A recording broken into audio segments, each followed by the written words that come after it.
तो नमस्कार, स्वागत है आपका स्टडी करके इस यूट्यूब चैनल पर। तो साथियों, आज के इस वीडियो में हम संविधान सभा का निर्माण और उसकी समितियों से संबंधित प्रश्नों को डिस्कस करेंगे, जिसकी सीरीज हमारी लगातार चल रही है।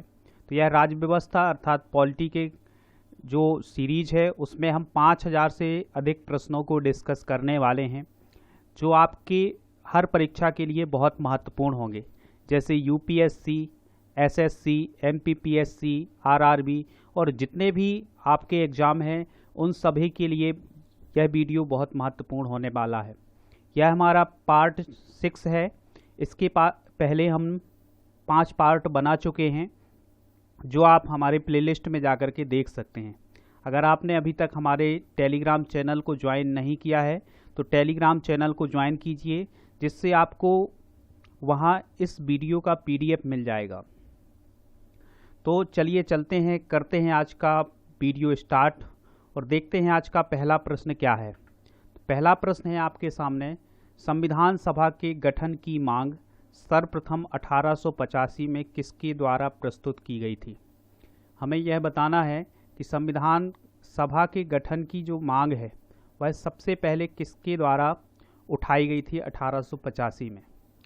पहला ऑप्शन है महात्मा गांधी, दूसरा ऑप्शन है जवाहरलाल नेहरू, बी.आर. अम्बेडकर या बाल गंगाधर तिलक। तो प्यारे साथियों, आप इसका उत्तर कमेंट बॉक्स में दीजिएगा क्या होगा। जो स्टडी कर का यह प्रयास है, इस प्रयास में आप शामिल हों। सभी लोग पूरे प्रयास से लगें और इस टेस्ट को दें, जिससे आपका ज्ञानवर्धन हो और आप अच्छी सफलता प्राप्त कर सकें। तो जल्दी से इस वीडियो जो आपका पहला प्रश्न है, पहला प्रश्न का जवाब आप सभी लोग कमेंट बॉक्स में दीजिएगा क्या होगा। संविधान सभा के गठन की मांग सर्वप्रथम 1885 में किसके द्वारा प्रस्तुत की गई थी। महात्मा गांधी, जवाहरलाल नेहरू, बी.आर. अम्बेडकर या बाल गंगाधर तिलक। तो सबको इसका आंसर पता होगा जहां तक। तो प्रश्न क्रमांक 1 का सही उत्तर होगा बाल गंगाधर तिलक, जिन्हें लोकमान्य बाल गंगाधर तिलक के नाम से जाना जाता है। यह आपको ध्यान रखना है। आपने नाम सुना होगा हिस्ट्री में लाल बाल पाल। तो ये लाल बाल पाल, जो बाल शब्द है वो इन्हीं के नाम पर है, बाल गंगाधर तिलक।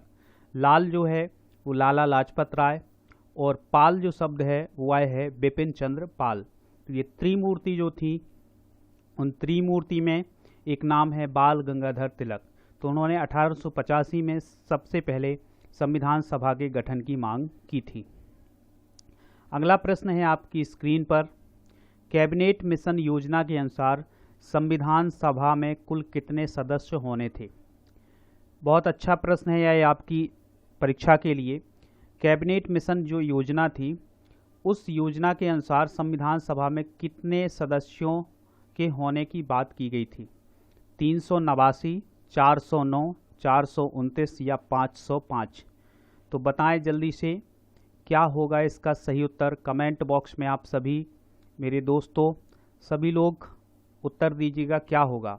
कैबिनेट मिशन योजना के अनुसार संविधान सभा में कुल कितने सदस्य होने थे। 389, 409, 429 या 505। क्या होगा इसका सही उत्तर। कितने सदस्यों को जो होने की बात की गई थी कैबिनेट मिशन योजना में। तो प्रश्न क्रमांक 2 का जो सही उत्तर होगा वह होगा 389। 389 सदस्यों को होने की बात की गई थी एक संविधान सभा में। कैबिनेट मिशन योजना जो आई थी उसमें यह कहा गया था कि संविधान सभा में कुल 389 सदस्य होंगे। अगला प्रश्न, प्रश्न क्रमांक 3, संविधान सभा पुनर्गठित में देशी रियासतों के लिए कितने प्रतिनिधि थे। जो संविधान सभा का पुनर्गठन किया गया था उसमें बताना है कि देशी रियासतों के कितने प्रतिनिधि चुने जाने थे। जल्दी से इस प्रश्न का उत्तर दीजिएगा। कितने सदस्य जो थे या कितने प्रतिनिधि देशी रियासतों से चुने जाने थे, यह जवाब दीजिएगा आप सभी क्या होगा। संविधान सभा जो पुनर्गठित हुई थी, फिर से बनी थी, तो उसमें देसी रियासतों के कितने प्रतिनिधियों को चुनने की बात की गई थी? कितने प्रतिनिधि चुने जाएंगे? 100, 70, 85 या 65? तो इसका सही उत्तर दीजिएगा क्या होगा। 100 सदस्य चुने जाने थे, 70 की 85 की 65? देसी रियासतों से कुल कितने सदस्य चुने जाने थे, यह बताएं सभी। क्या होगा इसका सही उत्तर? संविधान सभा जो पुनर्गठित हुई थी, उस पुनर्गठित संविधान सभा में कुल देसी रियासतों से कितने सदस्य चुने जाने थे? तो प्रश्न क्रमांक 3 का सही उत्तर होगा 70 सदस्य। कितने सदस्य चुने जाने थे? 70 सदस्य। प्रश्न क्रमांक 4 आपकी स्क्रीन पर है, तो मेरे प्यारे साथियों इसका सही उत्तर भी आपको बताना है। पुनर्गठित संविधान सभा में विभिन्न प्रांतों के कितने प्रतिनिधि थे? प्रांतों से कितने प्रतिनिधि चुने जाने थे, यह बात बतानी है आपको। पुनर्गठित जो संविधान सभा थी उसमें विभिन्न प्रांतों से कितने प्रतिनिधि चुने जाने थे? 208, 229, 249 या 289? तो कितने सदस्यों को प्रांतों से चुनने की व्यवस्था की गई थी पुनर्गठित संविधान सभा में? तो दोस्तों बताएं क्या होगा इसका सही उत्तर। मेरे प्यारे साथियों बताओ क्या होगा इसका सही उत्तर। पुनर्गठित संविधान सभा में विभिन्न प्रांतों से कितने प्रतिनिधि चुने जाने थे? 208, 229, 249 या 289? तो प्रश्न क्रमांक 4 का जो सही उत्तर होगा वह होगा 229। 229 सदस्य चुने जाने थे विभिन्न प्रांतों से। अगला प्रश्न है आपकी स्क्रीन पर, प्रश्न क्रमांक 5। संविधान सभा में किस देसी रियासत के प्रतिनिधि ने भाग नहीं लिया था? हमें यह बताना है कि जो उस समय जब संविधान सभा का निर्माण हो रहा था तो किस देसी रियासत के प्रतिनिधि ने भाग नहीं लिया था। उस समय जो भारत था वो रियासतों में बटा हुआ था, तो रियासतों से प्रतिनिधि चुने जाने थे। तो हमें यह बताना है कि संविधान सभा में किस देसी रियासत के प्रतिनिधि ने भाग नहीं लिया था। जूनागढ़, कश्मीर, हैदराबाद, मैसूर? तो बताएं क्या होगा इसका सही उत्तर मेरे प्यारे साथियों। संविधान सभा में किस देसी रियासत के प्रतिनिधि ने भाग नहीं लिया था? जूनागढ़, कश्मीर, हैदराबाद या मैसूर? तो क्या होगा इसका सही उत्तर। प्रश्न क्रमांक 5 का जो सही उत्तर होगा वह होगा हैदराबाद। हैदराबाद ने संविधान सभा में हैदराबाद से संविधान सभा में कोई भी प्रतिनिधि शामिल नहीं हुआ था। तो इस प्रश्न का जो सही उत्तर होगा वह होगा हैदराबाद। अगला प्रश्न है आपकी स्क्रीन पर, निम्नलिखित में संविधान सभा की संघ संविधान समिति का अध्यक्ष कौन था? तो हमें यह बताना है संघ संविधान समिति जो बनी थी उसका अध्यक्ष कौन था। संघ संविधान समिति का अध्यक्ष कौन था? B.R. अम्बेडकर, भीमराव अम्बेडकर, J.B. कृपलानी, जवाहरलाल नेहरू, अल्लादी कृष्णा स्वामी अय्यर? तो बताएं क्या होगा इसका सही उत्तर। तो राइट आंसर आपको कमेंट बॉक्स में देना है। क्या होगा इसका सही उत्तर। संविधान सभा में जो संघ संविधान समिति थी उसका अध्यक्ष कौन था? B.R. अम्बेडकर, J.B. कृपलानी, जवाहरलाल नेहरू या अल्लादी कृष्णा स्वामी अय्यर? जल्दी से उत्तर दीजिएगा क्या होगा। संविधान सभा की जो संघ संविधान समिति थी उसका अध्यक्ष कौन था? B.R. अम्बेडकर, J.B. कृपलानी, जवाहरलाल नेहरू, अल्लादी कृष्णा स्वामी अय्यर? तो प्रश्न क्रमांक 6 का जो सही उत्तर होगा वह होगा जवाहरलाल नेहरू। जवाहरलाल नेहरू संघ संविधान समिति के अध्यक्ष थे। अगला प्रश्न है आपकी स्क्रीन पर, निम्नलिखित में संविधान सभा के नियम समिति का अध्यक्ष किसे बनाया गया था? नियम समिति का अध्यक्ष कौन था यह बताना है हमें। तो B.R. अम्बेडकर, राजेंद्र प्रसाद, जवाहरलाल नेहरू, अल्लादी कृष्णा स्वामी अय्यर? तो बताएं इनमें से कौन नियम समिति का अध्यक्ष था। तो आपको वीडियो को लाइक ज़रूर करना है और दोस्तों के साथ शेयर कीजिएगा जिससे और अधिक लोग जुड़ें और इस टेस्ट को दें। और स्टडी कर को आपको सब्सक्राइब करना है और हमारे जितने भी सोशल मीडिया प्लेटफॉर्म हैं उन सब में जाकर के स्टडी कर को फॉलो करना है। वहाँ आप फॉलो करेंगे तो आपको जो न्यूज़ है वो मिलती रहेगी, अपडेट मिलता रहेगा। तो आप सभी जितने भी सोशल मीडिया प्लेटफॉर्म हैं उनको जाकर के ज्वाइन कीजिए। हमारे टेलीग्राम चैनल को ज़रूर ज्वाइन कीजिए। वहाँ पर आपको बहुत अच्छी अच्छी बातें मिलेंगी, बहुत अच्छी अच्छी जानकारी प्रस्तुत की जाती है वहाँ। तो आप टेलीग्राम चैनल को ज्वाइन करना बिल्कुल ना भूलें और स्टडी कर को सब्सक्राइब करना बिल्कुल नहीं। अगर सब्सक्राइब कर लिया है तो बेल आइकॉन दबाना बिल्कुल नहीं भूलना है। निम्नलिखित में संविधान सभा की जो नियम समिति की थी उसके अध्यक्ष कौन थे? बी.आर. अम्बेडकर, राजेंद्र प्रसाद, जवाहरलाल नेहरू या अल्लादी कृष्णा स्वामी अय्यर। तो इस प्रश्न का जो सही उत्तर होगा वह होगा राजेंद्र प्रसाद। अगला प्रश्न है, निम्नलिखित में संविधान सभा की मौलिक अधिकारों एवं अल्पसंख्यकों हेतु सलाहकार समिति का अध्यक्ष कौन था? जो मौलिक अधिकारों एवं अल्पसंख्यकों के लिए जो सलाहकार समिति बनी थी उसका अध्यक्ष कौन था? सरदार वल्लभ भाई पटेल, राजेंद्र प्रसाद, जवाहरलाल नेहरू या अल्लादी कृष्णा स्वामी अय्यर। तो इस प्रश्न का उत्तर क्या होगा आप सभी को कमेंट बॉक्स में देना है। क्या होगा इसका सही उत्तर? सरदार वल्लभ भाई पटेल, राजेंद्र प्रसाद, जवाहरलाल नेहरू या कृष्णा स्वामी अय्यर, अल्लादी कृष्णा स्वामी अय्यर। तो बताएं इसका राइट आंसर क्या होगा? तो प्रश्न क्रमांक 8 का जो उत्तर है वो जल्दी से कमेंट बॉक्स में दीजिएगा क्या होगा। तो प्रश्न क्रमांक 8 का सही उत्तर होगा सरदार वल्लभ भाई पटेल। सरदार वल्लभ भाई पटेल मौलिक अधिकारों एवं अल्पसंख्यकों हेतु जो सलाहकार समिति बनी थी उसके अध्यक्ष थे। अगला प्रश्न है, निम्नलिखित में संविधान सभा की जो मौलिक अधिकारों की उप समिति बनी थी, मौलिक अधिकारों के लिए उप समिति बनी थी, समिति अलग है, उप समिति अलग है, तो उप समिति का अध्यक्ष बताना है कौन था? सरदार वल्लभ भाई पटेल, राजेंद्र प्रसाद, जे.बी. कृपलानी या अल्लादी कृष्णा स्वामी अय्यर। कौन था इस मौलिक अधिकारों की उप समिति का अध्यक्ष? मौलिक अधिकारों की उप समिति का अध्यक्ष कौन था? सरदार वल्लभ भाई पटेल, डॉक्टर राजेंद्र प्रसाद, जे.बी. कृपलानी या अल्लादी कृष्णा स्वामी अय्यर। तो प्रश्न क्रमांक 9 का सही उत्तर बताइएगा क्या होगा। प्रश्न क्रमांक 9 में मौलिक अधिकारों की जो उप समिति थी उसके अध्यक्ष कौन थे यह बताना है। तो प्रश्न क्रमांक 9 का जो सही उत्तर होगा वह होगा जे.बी. कृपलानी। जे.बी. कृपलानी मौलिक अधिकारों की उप समिति के अध्यक्ष थे। अगला प्रश्न है प्रश्न क्रमांक 10, निम्नलिखित में संविधान सभा की अल्पसंख्यक उप समिति के अध्यक्ष कौन थे?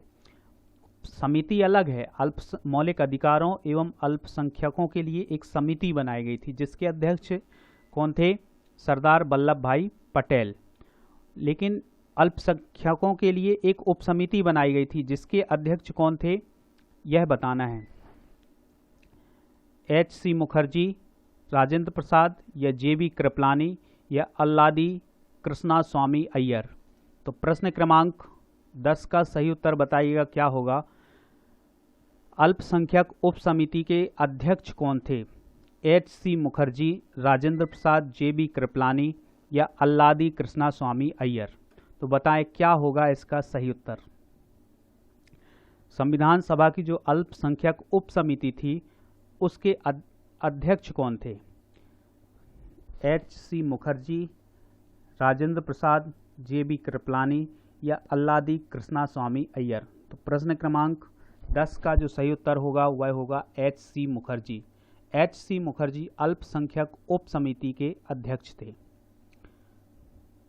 अगला प्रश्न है, डॉक्टर बी.आर. अम्बेडकर की अध्यक्षता में संविधान सभा की प्रारूप समिति में कितने अन्य सदस्य थे?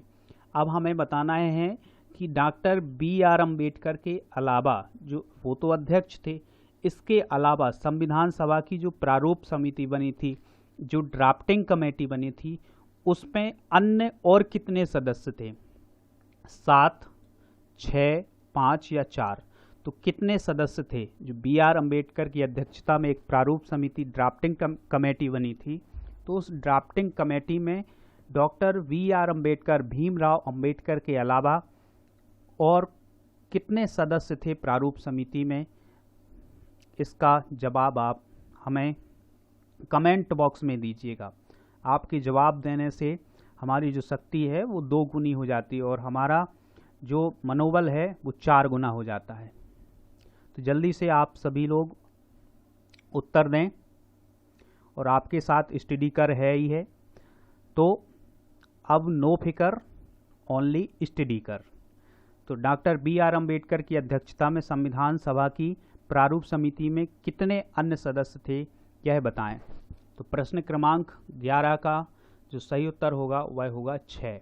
तो अब एक प्रश्न और है कि डॉक्टर B.R. अम्बेडकर की अध्यक्षता में जो प्रारूप समिति थी उसमें कुल कितने सदस्य थे? तो कितने सदस्य हो जाएंगे? कुल कितने सदस्य हो जाएंगे? 7। और डॉक्टर B.R. अम्बेडकर की अध्यक्षता में जो प्रारूप समिति थी वो अन्य सदस्य कितने थे? तो 6। कुल सदस्य 7 और B.R. अम्बेडकर की अध्यक्षता में के अलावा अध्यक्ष पद के अलावा कितने सदस्य थे? तो 6। इस प्रश्न को आप सही तरीके से समझिएगा। अगला प्रश्न है, संविधान पांडुलेखन समिति का निम्न में से कौन सदस्य नहीं था? पांडुलेखन समिति में बताना है कि कौन शामिल नहीं था, सदस्य कौन नहीं था। मोहम्मद सादुल्लाह, K.M. मुंशी, A.K. अय्यर या जवाहरलाल नेहरू। तो बताएं कौन शामिल नहीं था? जो पांडुलेखन समिति थी उसमें कौन शामिल नहीं था? मोहम्मद सादुल्लाह, K.M. मुंशी, A.K. अय्यर या जवाहरलाल नेहरू। तो प्रश्न क्रमांक 12 को आप बताइएगा, जो इसका आंसर है वह हमें कमेंट बॉक्स में ज़रूर बताएं। आपका कमेंट, आपका जो सही जवाब है वह हमें बहुत एनर्जी देता है और आपका भी विश्वास बढ़ता है जब आप सही जवाब देते हैं। सही जवाब देने से हमारा जो मनोबल है वह 4 गुना होता है। तो सही जवाब दीजिएगा, क्या होगा? संविधान पांडुलेखन समिति का निम्न में से कौन सदस्य नहीं था? मोहम्मद सादुल्लाह, K.M. मुंशी, A.K. अय्यर या जवाहरलाल नेहरू। तो प्रश्न क्रमांक 12 का जो सही उत्तर होगा वह होगा जवाहरलाल नेहरू। पांडुलेखन समिति में जवाहरलाल नेहरू को नहीं रखा गया था, वो उसके सदस्य नहीं थे। अगला प्रश्न है आपकी स्क्रीन पर, संविधान निर्मात्री परिषद की झंडा समिति के अध्यक्ष कौन थे? यह बताना है कि जो संविधान निर्मात्री परिषद थी उसमें झंडा समिति बनी थी, तो उसके अध्यक्ष कौन थे? संविधान निर्मात्री परिषद में जो झंडा समिति थी उसके अध्यक्ष कौन थे? C. राजगोपालाचारी, राजेंद्र प्रसाद या J.B. कृपलानी या B.R. अम्बेडकर। तो सही जवाब आपको कमेंट बॉक्स में देना है। क्या होगा इसका सही आंसर? संविधान निर्मात्री परिषद। अच्छे से सुनिएगा, संविधान निर्मात्री परिषद की जो झंडा समिति बनी थी उसके अध्यक्ष कौन थे? जो संविधान निर्मात्री परिषद थी उसमें झंडा समिति बनी थी, तो उस झंडा समिति के अध्यक्ष कौन थे यह बताना है। C. राजगोपालाचारी, डॉक्टर राजेंद्र प्रसाद या J.B. कृपलानी या B.R. अम्बेडकर। तो प्रश्न क्रमांक 13 का जो सही उत्तर होगा वह होगा डॉक्टर राजेंद्र प्रसाद। अगला प्रश्न है आपकी स्क्रीन पर, संविधान निर्माण कार्य में कुल मिलाकर कितना व्यय हुआ? हमें यह बताना है कि हमारा जो संविधान का निर्माण कार्य है उसमें कुल मिलाकर कितना व्यय हुआ था, कितना खर्च हुआ था, कितने रुपए खर्च हुए थे हमारे संविधान के निर्माण में?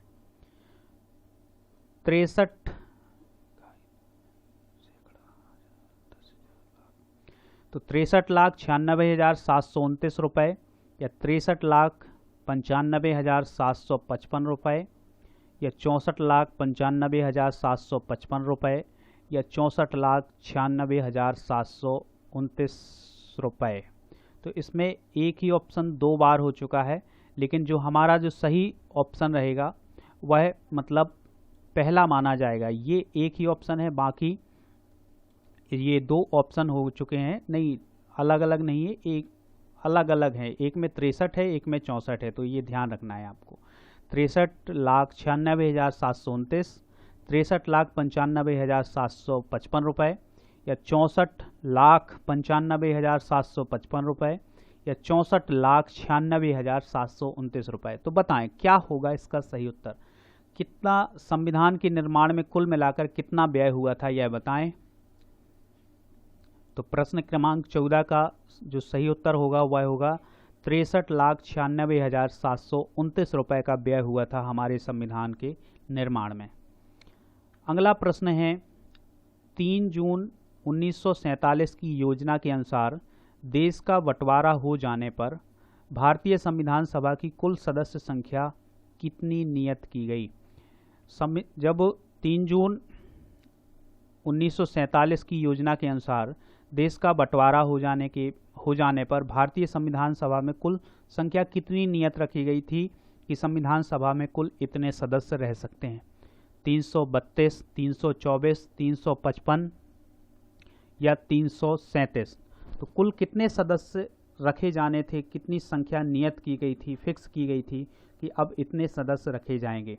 तो बताइएगा 332, 324 या 355 या 337। तो क्या होगा इसका सही उत्तर। प्रश्न क्रमांक 15 का, प्रश्न क्रमांक 15 आपके सामने है, इसका जल्दी से जवाब दीजिएगा क्या होगा। प्रश्न क्रमांक 15 का जो सही उत्तर होगा वह होगा 324। 324 सदस्य नियत किए गए थे कि इतने सदस्य अब फिक्स रहेंगे।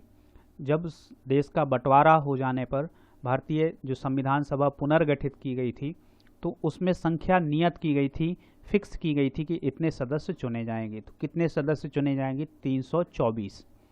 अगला प्रश्न है, 26 नवंबर 1949 को संविधान सभा द्वारा जब संविधान को पारित किया गया तो संविधान में कुल कितने अनुच्छेद थे। बहुत सरल प्रश्न है, बहुत परीक्षाओं में पूछा जाने वाला भी यह प्रश्न है। तो इस प्रश्न को आप सही तरीके से पढ़िए और इसका आंसर दीजिएगा कमेंट बॉक्स में। 26 नवंबर 1949 को संविधान सभा द्वारा जब संविधान को पारित किया गया तो संविधान में कुल कितने अनुच्छेद थे, यह बताना है। हमारे संविधान में कुल कितने अनुच्छेद थे यह बताएं। 300 अनुच्छेद, 395 अनुच्छेद, 398 अनुच्छेद या 377 अनुच्छेद। तो कितने अनुच्छेद थे जब 26 नवंबर 1949 को जब संविधान को अंगीकृत किया गया था भारतीयों ने, अर्थात जो संविधान सभा थी, तो उसमें कुल कितने अनुच्छेद थे। 300, 395, 398, 377। तो प्रश्न क्रमांक 16 का सही उत्तर होगा 395 अनुच्छेद। नेक्स्ट क्वेश्चन है आपकी स्क्रीन पर। तो इस प्रश्न के लिए आपको वीडियो को लाइक जरूर करना है, तो लाइक करें और कमेंट जरूर किया करें। वीडियो के बंद हो जाने के बाद आप कमेंट करके ज़रूर बताएं कि आपको यह वीडियो कैसा लग रहा है।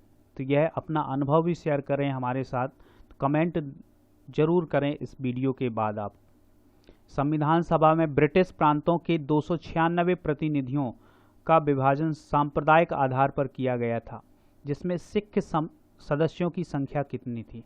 संविधान सभा में जो ब्रिटिश प्रांत थे उनमें 296 प्रतिनिधियों का विभाजन सांप्रदायिक आधार पर किया गया था। 296 जो प्रतिनिधि थे उनमें सांप्रदायिक आधार पर कुछ सदस्यों को चुना जाना था, यानी धर्म के आधार पर, संप्रदाय के अनुसार चुना जाना था। तो हमें बताना है कि सिख सदस्यों की संख्या कितनी थी, सिख कितने चुने गए थे उसमें, 4, 6, 8 या 10। तो सिख सदस्यों की संख्या बताइएगा कि कितने सिख सदस्य थे। कमेंट बॉक्स में इसका उत्तर दीजिएगा क्या होगा। तो प्रश्न क्रमांक 17 जो है वह आपके सामने है, इसका जल्दी से जवाब दीजिएगा क्या होगा। और वीडियो को लाइक जरूर करना है आपको, और वीडियो पूरा देखना है, अंत तक देखना है। आपको बहुत अच्छे प्रश्न मिलते हैं, तो इन प्रश्नों का लाभ उठाएं, इस टेस्ट सीरीज का लाभ उठाएं। तो क्या होगा प्रश्न क्रमांक 17 का सही उत्तर। तो प्रश्न क्रमांक 17 का जो सही उत्तर होगा वह होगा 4। कितने सदस्यों कितने सिख सदस्य चुने गए थे। जो सांप्रदायिक आधार पर जो ब्रिटिश प्रांतों से सदस्य चुने गए थे, उनमें सिख समुदाय से कितने सदस्य चुने गए थे? 4। अगला प्रश्न है, संविधान सभा में ब्रिटिश प्रांतों के 296 प्रतिनिधियों का विभाजन सांप्रदायिक आधार पर किया गया था, जिसमें सामान्य सदस्यों की संख्या कितनी थी? सामान्य वर्ग से कितने, मतलब सामान्य मतलब जिसमें सभी हिंदू खासकर थे उसमें, तो हिंदुओं में भी अनेक जाति संप्रदाय इस प्रकार से थे, तो उनको सामान्य वर्ग कहा गया। तो उनमें बताना है कि जो 296 प्रतिनिधि थे, उन 296 प्रतिनिधियों में सामान्य सदस्यों की संख्या कितनी थी? जनरल सदस्य कितने चुने गए थे? 200, 250, 213 या 270? तो प्रश्न क्रमांक 18 का जल्दी से जवाब दीजिएगा सभी लोग, क्या होगा? कितने सदस्य सामान्य वर्ग से चुने गए थे, यानी जनरल चुने गए थे? प्रश्न क्रमांक 18 का कमेंट बॉक्स में जवाब दें, क्या होगा इसका सही उत्तर?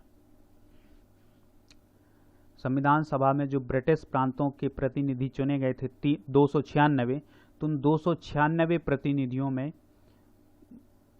कितने सदस्य सामान्य वर्ग से थे, अर्थात सामान्य जो जनरल कैटेगरी के, तो कितने सदस्य चुने गए थे? इसका जो सही जवाब होगा वह होगा 213 सदस्य। अगला प्रश्न है आपकी स्क्रीन पर, संविधान सभा में ब्रिटिश प्रांतों के जो 296 प्रतिनिधि सांप्रदायिक आधार पर चुने गए थे, उसमें बताना है कि मुस्लिम सदस्यों की संख्या कितनी थी? कितने मुस्लिम सदस्य चुने गए थे? 90, 70, 79 या 100?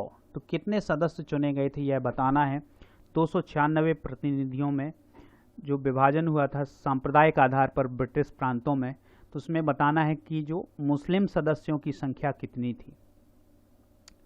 90, 70, 79 या 100?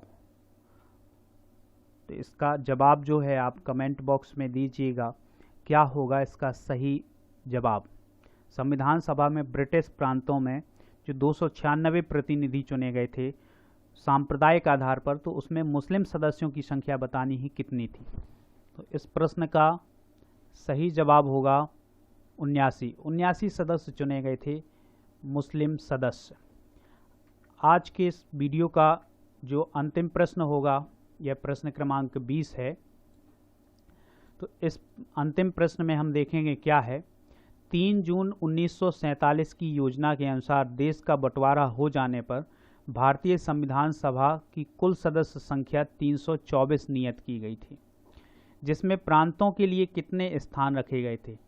तो 3 जून 1947 की जो योजना बनी थी उसमें देश का बंटवारा हो जाने पर भारतीय जो संविधान सभा में कुल सदस्यों की संख्या 324 नियत की गई थी, जिसमें से हमें बताना है कि प्रांतों के लिए कितने सदस्य चुने जाने की व्यवस्था की गई थी, कि कितने स्थान रखे गए थे उनके लिए। तो 274, 314 या 247 या 235? तो क्या होगा इसका सही उत्तर? प्रश्न क्रमांक 20 आपके सामने है। इसका उत्तर देने से पहले आपको वीडियो को लाइक जरूर करना है, और अगर आपने अभी तक हमारे इस YouTube चैनल स्टडी कर को सब्सक्राइब नहीं किया है तो सब्सक्राइब जरूर करें, और अगर सब्सक्राइब कर लिया है तो बेल आइकॉन दबाना बिल्कुल ना भूलें, जिससे आपको वीडियो की नोटिफिकेशन समय पर मिलती रहेगी। तो बताएं कितने सदस्य थे प्रांतों के लिए, कितने सदस्यों का स्थान रखा गया था? 274, 314, 247 या 235? क्या होगा इसका सही उत्तर? तो प्रश्न क्रमांक 20 का सही उत्तर होगा 235। 235 प्रांतों के लिए स्थान रखे गए थे। तो आज के वीडियो में इतने ही प्रश्न डिस्कस किए हैं।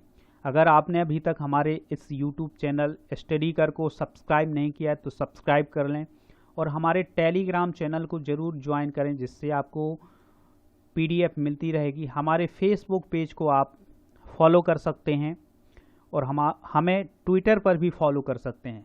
तो अगर आपको यह वीडियो पसंद आया है तो लाइक कीजिएगा, दोस्तों के साथ शेयर कीजिएगा। तो चलिए चलते हैं, लेते हैं विदा। जय हिंद, जय भारत।